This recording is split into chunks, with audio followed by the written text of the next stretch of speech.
예,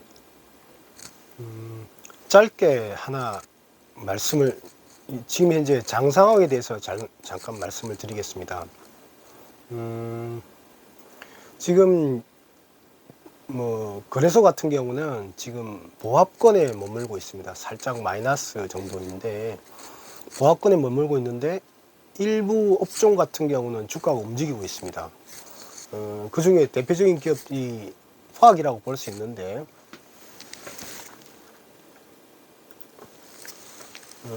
뭐 화학도 움직이고 다른 뭐 기업들 같은 경우도 좀 움직이고 있습니다. 상승하고 있습니다. 상승하고 있는데, 지금 같은 경우는 화학과 원자력 이렇게 움직이고 있는데, 원자력에 대한 생각은 또 다시 말씀을 드리겠습니다. 그러니까 화학주가 움직이고 있는데 저는 어떻게 생각하냐면은 화학주가 지금 왜 움직일까? 그럼 투자의 아이디어를 한번 찾아볼 수 있지 않느냐 이렇게 보고 있습니다. 흔히들 제가 이렇게 저도 한 25년 해보니까 이렇게 화학의 사이클은 이런 형태를 보이고 있습니다. 이런 형태를 보이고 있거든요. 화학은 이런 형태를 보이고 있는데, 투자자분들이 언제 관심이 제일 많으시냐면은 이렇게 올라가서 요 지점에서 관심이 많으세요. 그래서 근데 저는 이제 2021년 작년 1월 달이 요 지점이었다 생각하거든요. 지금 현재는 어느 지점이라 생각하냐면 저는 요 지점이라 생각을 해요. 그러니까 요 지점 때 투자자를 만나고 요 지점 때 투자자를 만나고 이러면은 참 좋죠. 그러니까 이렇게 올라갈 때는 화학으로, 그 다음에 뭐 내려가는 국면에서는 뭐 ETF 인버스라든지 이런 것도 있을 수 있으니까, 그럼 이론적으로 뭐 화학으로 수익 내고 인버스로 또 수익 내는 이런 형태 되고, 그 다음에 화학으로 갈아타는 형태, 다시 인버스 이런 형태가 되겠죠. 그러니까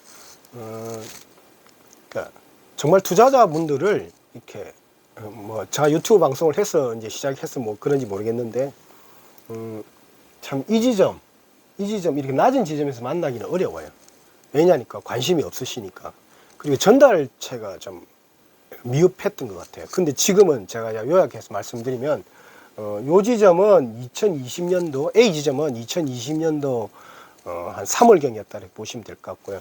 지금 현재가 B 지점이라 생각돼요. 그러니까 참 유튜브 방송 때문에 투자자분을 B 지점에서 만나 뵙게 되네요.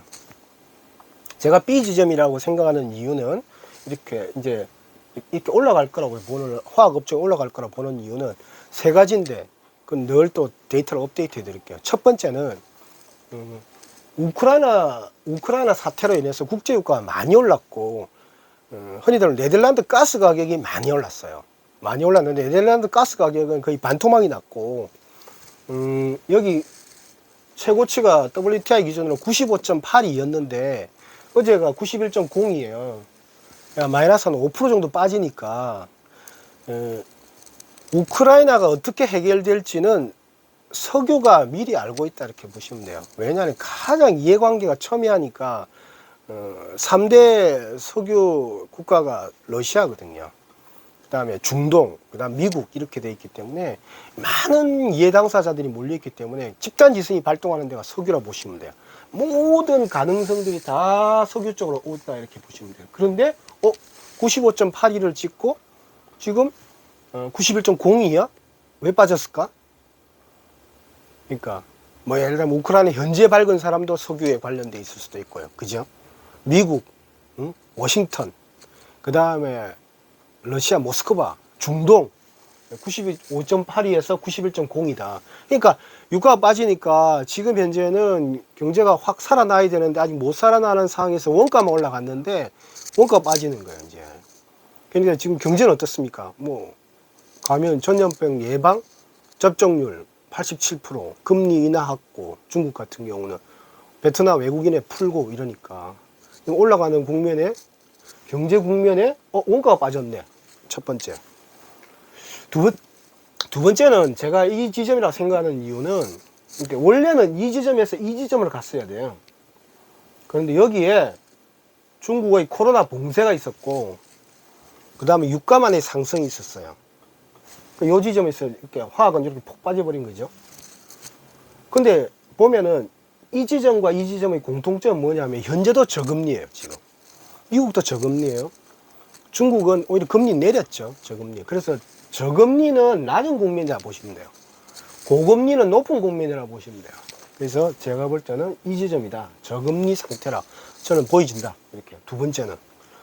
세 번째는 공급 쪽인데, 이게 경제가 좋아질 때는 공급이 웬만큼 들어와도 수요가 공급을 잡아먹어 버려요. 그러면서 올라가는 거예요. 그래서 원래 올라가는 국면에서는 공급을 별로 신경 쓰지 않는데, 어찌됐건 중국의 뭐 넘버 3 기업인 완화라든지 롱생이라든지 이런 기업들, 이런 수익 추정치 20조 이상 되는 기업들이에요. 시가총액. 그런 기업들 수익 추정치 보니까 24년까지 좋아 보이는 거가 나와 있더라. 왜? 그럼 이 기업들도 지금 캐파 정책에 참가하고 있거든요. 그러니까 수요가 증가하는 지역은 캐파를 늘려야 돼요. 늘리지 않으면은 문제가 되죠. 왜냐니까 너무 쇼티지가 나는 거예요. 자, 그래서 요약해서 말씀을 드리면, 지금 현재, 지수는 가만히 있는데, 화학업종이 움직인다. 왜 움직일까? 이렇게. 세 가지 포인트에 대해서 이렇게 짧게, 빠르게 좀 말씀을 드립니다. 예, 감사합니다.